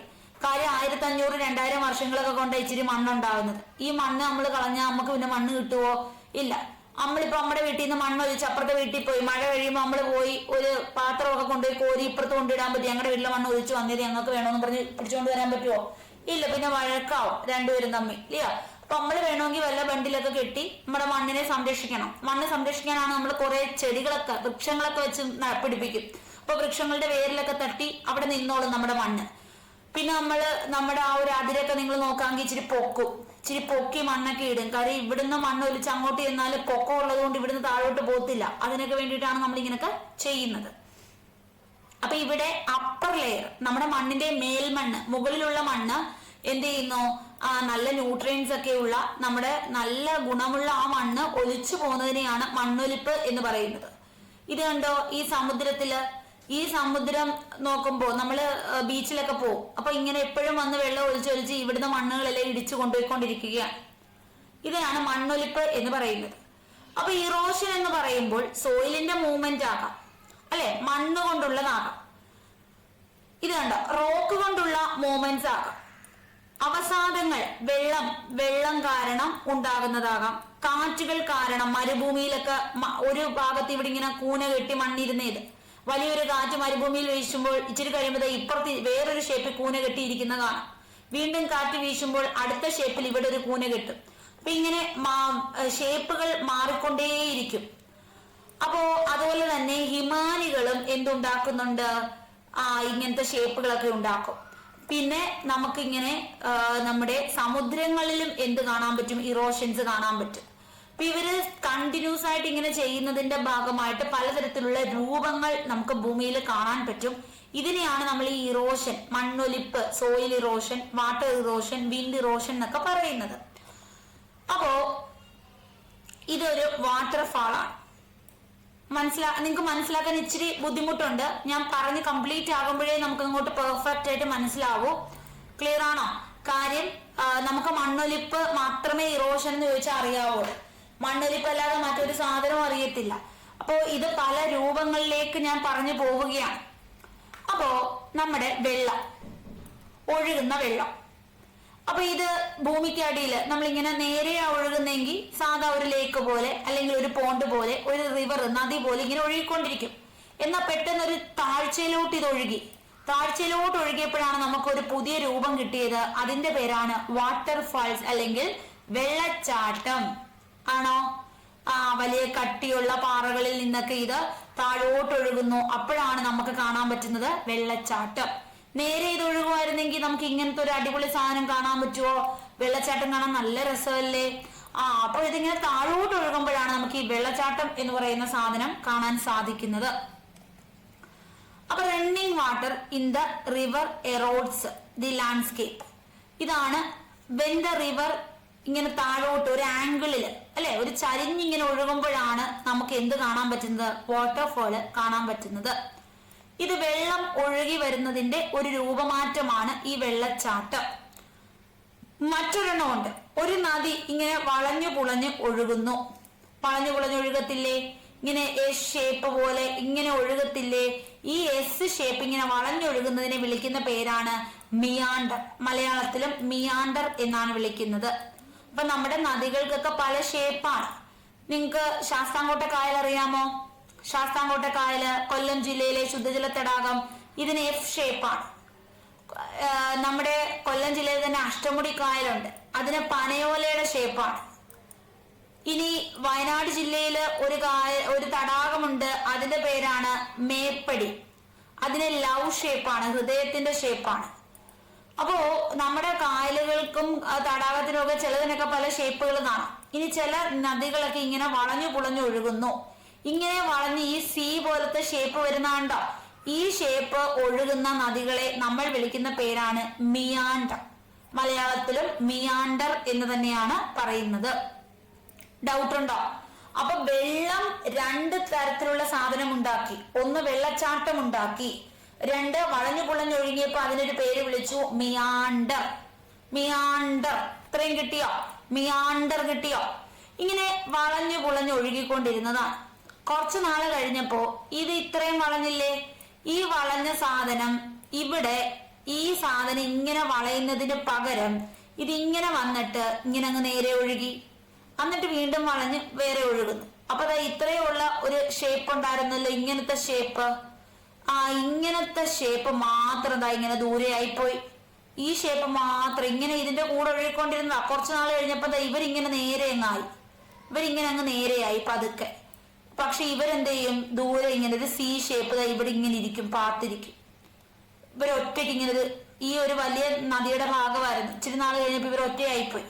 ഇവിടെ ഇവർ ഇച്ചിരി കഴിയുമ്പോൾ ഇവർ രണ്ടും കൂടി ഇങ്ങനെ ഒഴുകി അങ്ങ് പോകും. അപ്പൊ ഈ സാധനം മാത്രം ഇച്ചിരി ദൂരോട്ട് ഇവരിൽ നിന്ന് കുറച്ച് അകലത്തിൽ ഇങ്ങനെ വന്നിരിക്കും. അത് മനസ്സിലായോ? അതിന് നമ്മളൊരു പേര് വിളിക്കും ഓക്സ്ബോ തടാകം. അപ്പൊ ഒറ്റയ്ക്ക് മാറിപ്പോയ ഈ തടാകത്തിനെ വിളിക്കുന്ന പേരാണ് ഓക്സ്ബോ തടാകം. ഇതൊക്കെ നദികൾ ഉണ്ടാക്കുന്ന രൂപങ്ങളാണ്.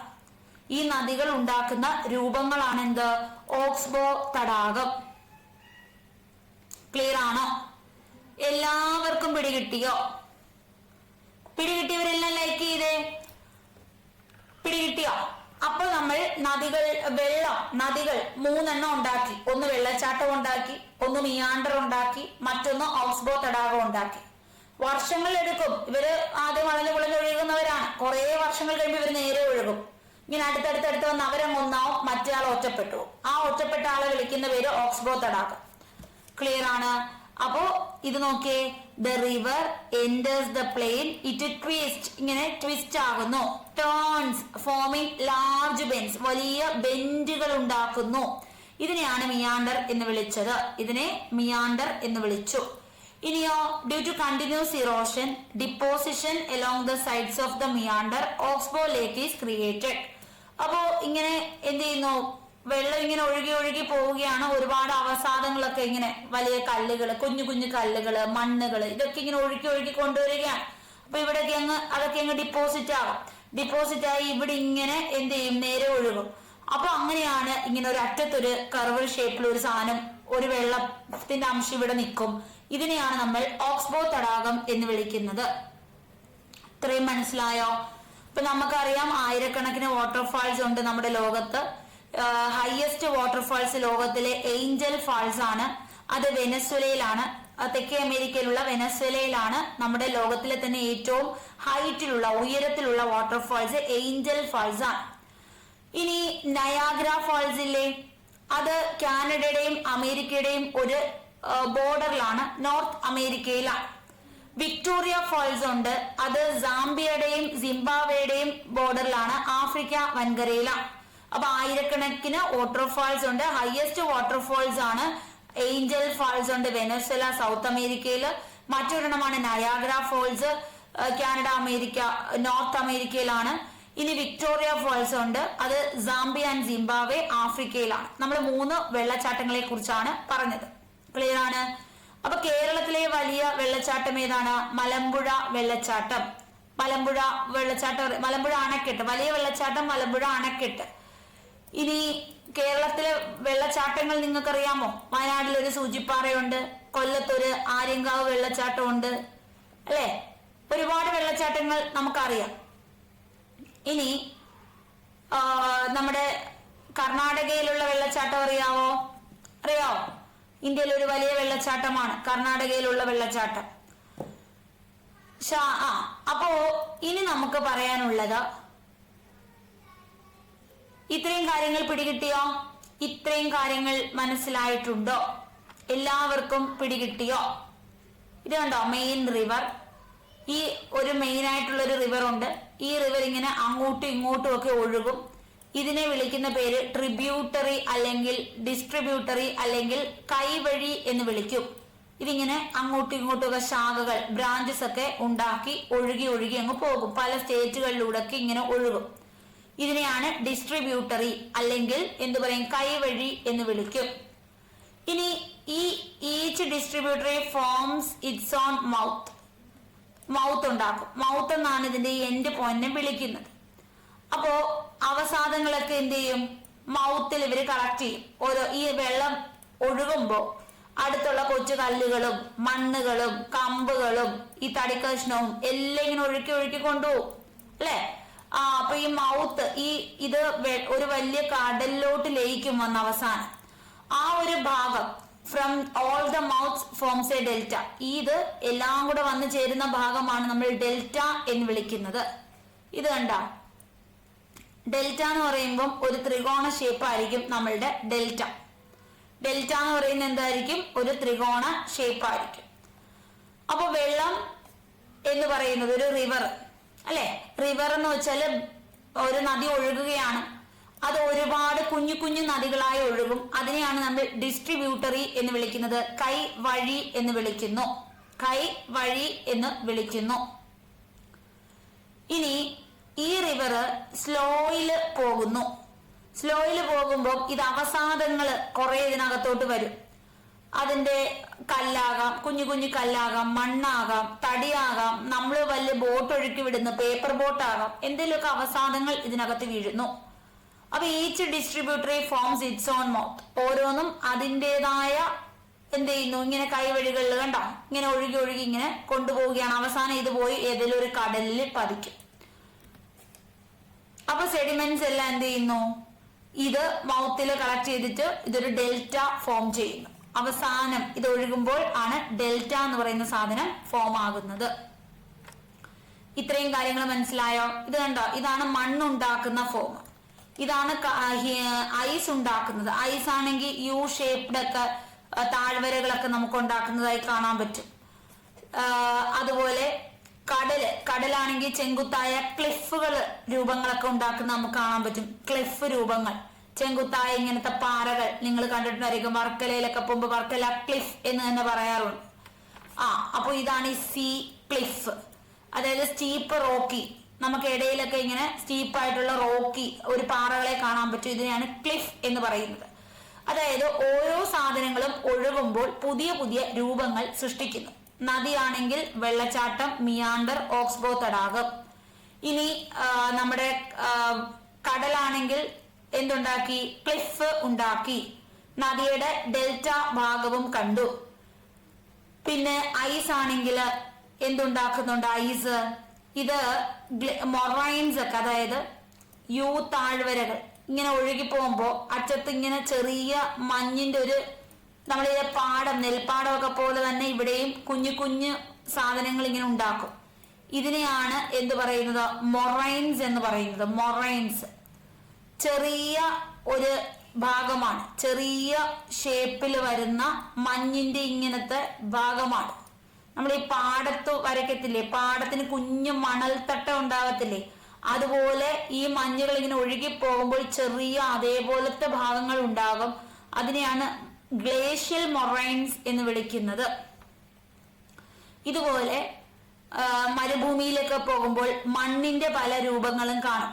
ഇത് കണ്ടോ, ചന്ദ്രക്കല പോലത്തെ രൂപങ്ങൾ, അതിനെ ബർക്കൻസ് എന്നാണ് പറയുന്നത്. ചന്ദ്രക്കല രൂപങ്ങൾ ഉണ്ടാക്കും, അതിനെയാണ് ബർക്കൻസ് എന്ന് പറയുന്നത്. ബർക്കൻസ്. അപ്പൊ ഇങ്ങനെ പല രൂപങ്ങള് നമുക്ക് കാണാൻ സാധിക്കും. അതുപോലെ മണൽ കൂനകളുണ്ട്, സാൻഡ് ഡ്യൂൺ എന്ന് ഇംഗ്ലീഷിൽ പറയുന്നു. മണൽ കൂനകൾ, സാൻഡ് ഡ്യൂൺസ് എന്ന് പറയുന്നു. ഇതൊക്കെയാണ് ഇവരുണ്ടാക്കുന്നത്. അപ്പോ എന്താണ് പ്ലേറ്റ് മൂവ്മെന്റ്? മാഗ്മയൊക്കെ ഉണ്ടാക്കുന്ന മൂവ്മെന്റ്സ് ആണ്. എക്സോജനിക്കും എൻഡോജനിക്കും ഫോഴ്സ് എന്താണ്? ഭൂമിയിൽ ഉണ്ടാകുന്നതാണ്. എൻഡോജനിക്ക് ഫാസ്റ്റ് ആണ്, എക്സോജനിക്ക് സ്ലോ ആണ്. റിവർ, വിൻഡ് ഇതൊക്കെ ഉണ്ടാക്കുന്നു. എൻഡോജനിക്ക് നമ്മുടെ ഭൂമി കുലുക്കം, അഗ്നിപർവ്വത സ്ഫോടനം, ലാൻഡ് സ്ലൈഡ് ഒക്കെയാണ്. ഇറോഷൻ എന്താണെന്ന് മനസ്സിലായില്ലേ? അപ്പോ വാട്ടറും വിൻഡും ഐസും ഇതൊക്കെ ഇറോഷൻസ് ഉണ്ടാക്കുന്നു. ഓരോരോ പുതിയ രൂപങ്ങൾ ഉണ്ടായി വരികയാണ്. ഫ്ലഡ് പ്ലെയിൻസ് എങ്ങനെയാണ് ഫോം ചെയ്യുന്നത്? സാൻഡ് ഡ്യൂൺസ്, മഞ്ഞ് അല്ലെ, മഞ്ഞ് കൂനകൾ. മഞ്ഞ് ബീച്ചും ഇതിന്റെ ഒരു രൂപമാണ്. നമ്മളുടെ വെള്ളം ഒഴുകി ഒഴുകി ഒഴുകി നമ്മുടെ സമുദ്രം അല്ലെ, തിരമാലകൾ അടിച്ച് അവസാദങ്ങൾ നിക്ഷേപിച്ചാണ് ബീച്ച് രൂപപ്പെടുന്നത്. എന്താണ് ഓക്സ്ബോ തടാകം? ഓക്സ്ബോ തടാകം എന്ന് വെച്ചാൽ ഇങ്ങനെ കേർവ് ഷേപ്പ്. കുറച്ചു നാൾ കഴിയുമ്പോൾ ഇവരിങ്ങനെ നേരെ ഒഴുകും. അപ്പൊ ഈ ഭാഗം ഇങ്ങനെ ഒറ്റപ്പെട്ട് ഇങ്ങനെ ഒരെണ്ണം ഉണ്ടാകും. ഇതാണ് ഓക്സ്ബോ തടാകം. ഇത് ഈ വളഞ്ഞൊഴുകുന്ന സാധനത്തിനെ മിയാൻഡർ എന്നാണ് വിളിക്കുന്നത്. കറക്റ്റ് ആൻസർ ടിക്ക് ചെയ്യണം. ഇറോഷണൽ ഫീച്ചർ, സീ വേവ് ആണെങ്കിൽ ഇറോഷണൽ ഫീച്ചർ ആണ് ക്ലിഫും സീ കേവും. ബീച്ച് ഒരു ഇറോഷണൽ ഫീച്ചർ അല്ല, ബീച്ച്. അടുത്തത് ഡിപ്പോസിഷണൽ ഫീച്ചർ ഓഫ് ഗ്ലേഷ്യർ. ഹിമാനി ഉണ്ടാക്കുന്നത് എന്തൊക്കെയാണ്? ബീച്ച് ഹിമാനിയാണോ ഉണ്ടാക്കുന്നത്? അല്ല. മൊറൈൻ എന്ന് പറയുന്നത് നമ്മുടെ ഹിമാനിയുടേതാണ് അല്ലെ, മൊറൈൻ. അടുത്തത് സഡൻ മൂവ്മെന്റ് കാരണം ഉണ്ടാകുന്നത് എന്താണ്? വോൾക്കാനോ ഒരു സഡൻ മൂവ്മെന്റ് കാരണമല്ലേ ഉണ്ടാകുന്നത്? ആണ്. മഷ്റൂം റോക്സ്, അതിനെ കുറിച്ച് നമുക്ക് പറയാനുണ്ടായിരുന്നു. അത് നമ്മൾ എവിടെയാണ് കാണുന്നത്?